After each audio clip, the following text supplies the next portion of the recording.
So going to define X to be the number of adults out of 10 who would get a flu shot. So N is 10, A is 0.56. The problem stated that they are randomly selected, which would make the adults independent. So what we have is a binomial experiment. And at each trial, which means that with each adult, there are only two possibilities. You either get a flu shot or not. The success event here is getting a flu shot. The first problem, the probability that X is exactly equal to 4. In other words, 4 out of those 10 randomly selected adults would get a flu shot. We know we've got to use the function binomial. In the calculator, the standard syntax is n, p, x. So full number of trials, probability 0.56. What is the value of x? Would it be 10? Maybe 10, yeah. I'm still stuck in the previous. Okay. Okay. What is it? 0.2407. 0.2407. Wait, not 1499. I got 1499. Good. So it's about a 15% chance 4 out of those 10 would get a flu shot. Now, this is not an exact probability. Do you agree? Yes. Here it is exactly equal to 4. Here it is at least 5, which would simply mean more than or greater than or equal to 5. So this is no longer an exact probability, but rather this is a cumulative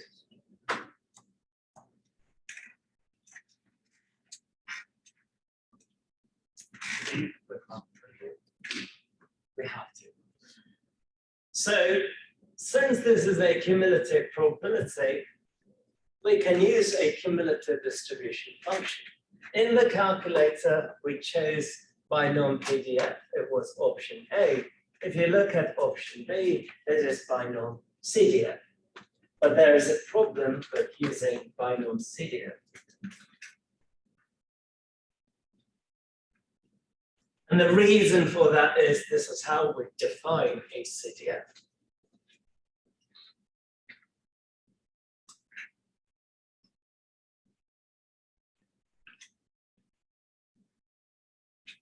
So when we find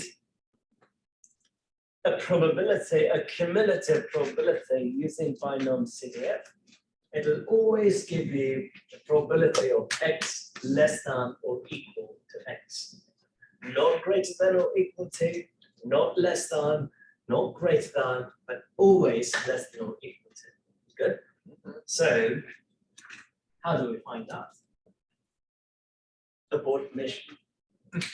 Well, you can put the function in the y into a table 5, 6, 7, 8, 9, and 10 and add them up. If you would tell me the function to some That has to be an easier way, right? So instead of doing all that, all you have to do is be smart and think. Okay. So we have to somehow change greater than or equal to less than or equal to. I can't magically erase that, but there is a rule that could help us. The complement. So what is the complement of greater than or equal to?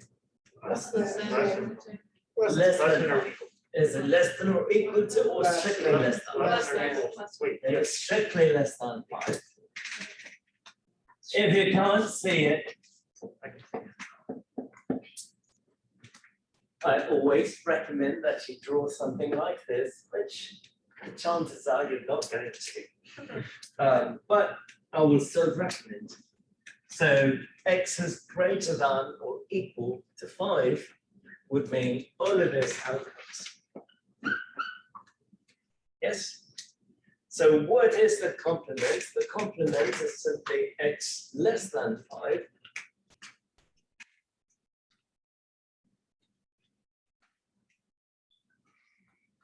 But x less than 5 is the same as saying x less than or equal to 4. Do we agree? Yeah. So I could write greater than or equal to 5 as 1 minus the probability x less than or equal to 4. Yes. Now I could use the function binomial CDF in the calculator. So 1 minus binomial CDF. 10. T is 0.56 and x is 4. And what is that probability? At least 5 or 10 And we it's- get it too short. And is 10 6 4 0.7592. So it is 0.7492. So 7590. Okay. The most common mistake, even I have done this, is to forget to take away this probability from 1. Is it You right get- now? Huh? CDF? Yeah. You have to take it away from 1 or else you have the wrong answer. So don't forget that. So the answer is 0.7592. So 75.92% chance that at least 5 out of those 10 people would get a flu shot. Does that make sense? Okay.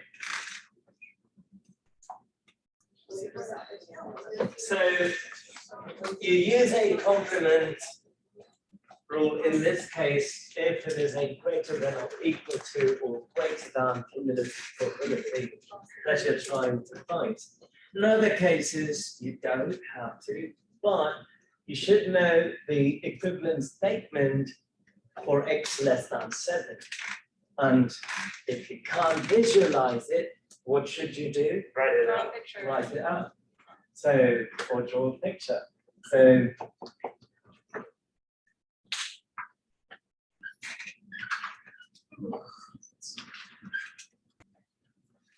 the maximum is just 10 because we have 10 adults. So x is strictly less than 7. In other words, we want the number of successes to be less than 7. That is equivalent to saying x is less than or equal to 6. Do we agree? Yeah. So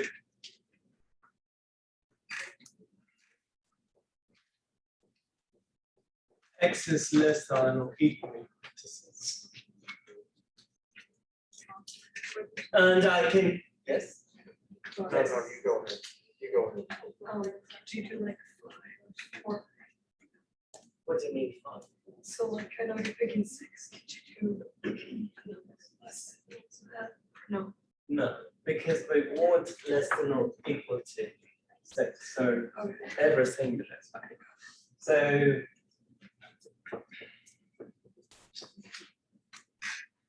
the calculator can help us do that directly because calculator gives us a cumulative probability. Anytime you have x less than or equal to x, that's what we have. So n is 6, p is, n is 10, p is 0.56, and x is 6. You plug that all in, what do you get? 7 1 2 3. Why did you do final? Oh, wait, no, never mind. I don't. Yes, I realize. X is So, binomial CDF. X P is the probability a customer purchases groceries online. So what is the success event? 0.2. That's the probability of the success event. 1. What is the success event? 1 1. No. Getting groceries. Getting groceries you were talking for 8. online. Oh, sorry. So the number of randomly selected customers would be the number of trials. We have 16. X is the number of customers who purchase groceries online. So first case, we want to find the probability that X is exactly equal to 1. The only time you would use a PDF function is when you find an exact probability. That is an exact probability. So we have to use binomial Just a value. Yeah, that's one good example. PDF 16, 0.2, 1. We know that this is a binomial distribution or binomial experiment because we have success and failure, and we know the probability of success.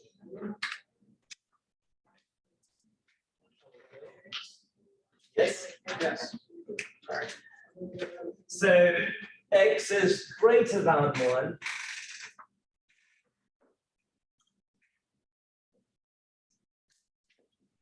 Goes all the way up to 16. X is greater than 1. We cannot find the probability directly. Also keep in mind, anytime we have greater than, less than or equal to, greater than or equal to, we need a CDF function. So greater than 1, the calculator cannot give this directly. So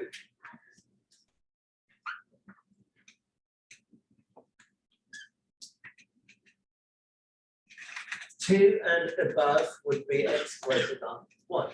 What is the complement of that? Less than or equal to 1. So I can rewrite this as 1 minus the probability x is less than or equal to 1.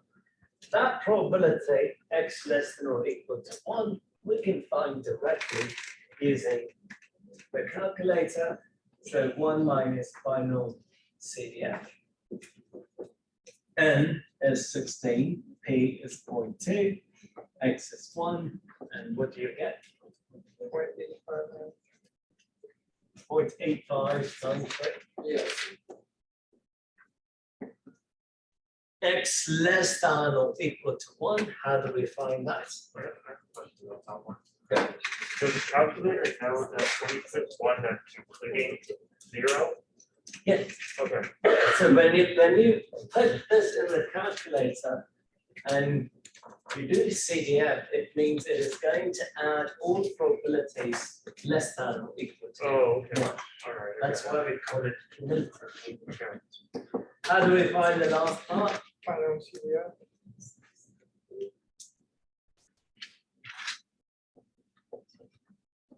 And what is that value?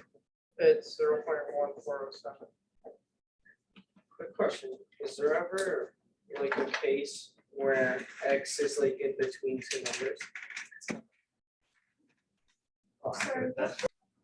So we have a binomial case. P is the probability that the start is more likely as is when it counts for the day. And that is 0.44.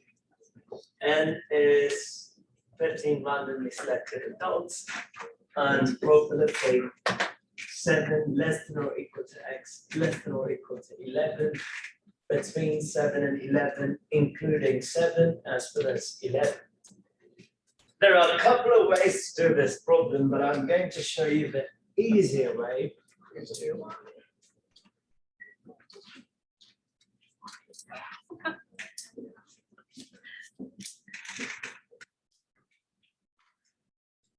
Right, what we want is a probability that's right in the middle, right? Including 7 all the way up to 11. So the key here is we have less than or equal to, less than or equal to. That is an indication that you would have to use CDF. Sure, you can use PDF for this problem, but that's going to be difficult. So this is what I'm going to do.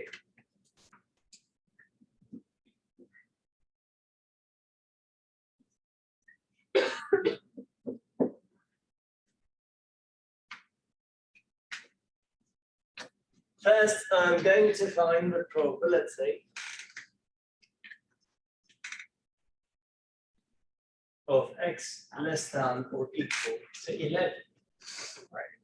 Right? Binomial CDF can help us do that. Next, I'm going to find the probability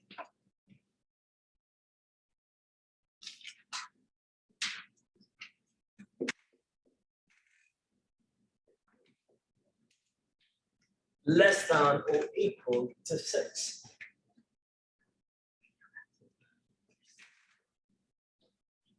Then you subtract. Yes. So Okay, that makes sense. first I find everything below 11, less than or equal to 11, including 11. Then I find x is less than or equal to 6.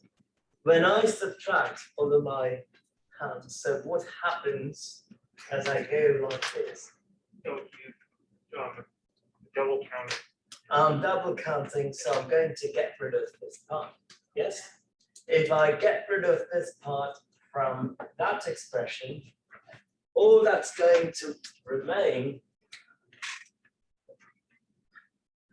is that. Do you agree? Yes. So first I find less than or equal to 11. I'm going to take away that part, which will leave me with only 7, 8, 9, 10, 11. Yes. Forgot it.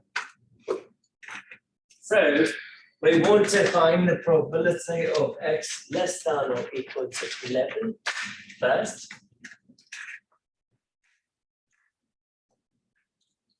Minus the probability of x less than or equal to 6.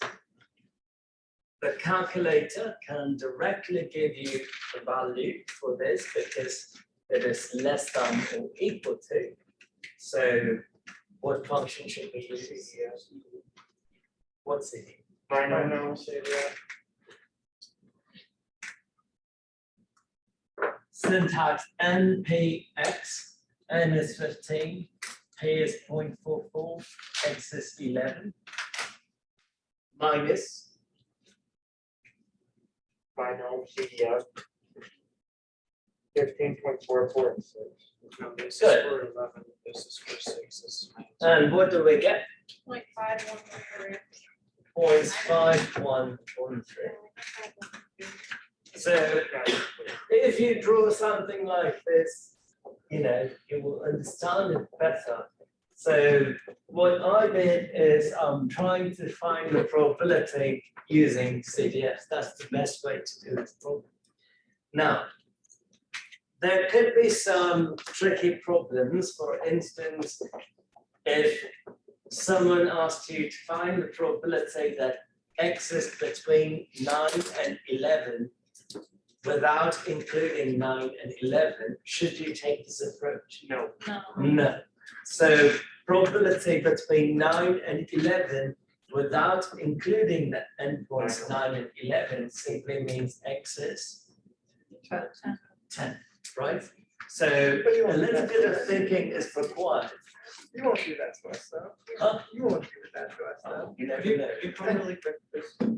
Come again? Can you come really quick?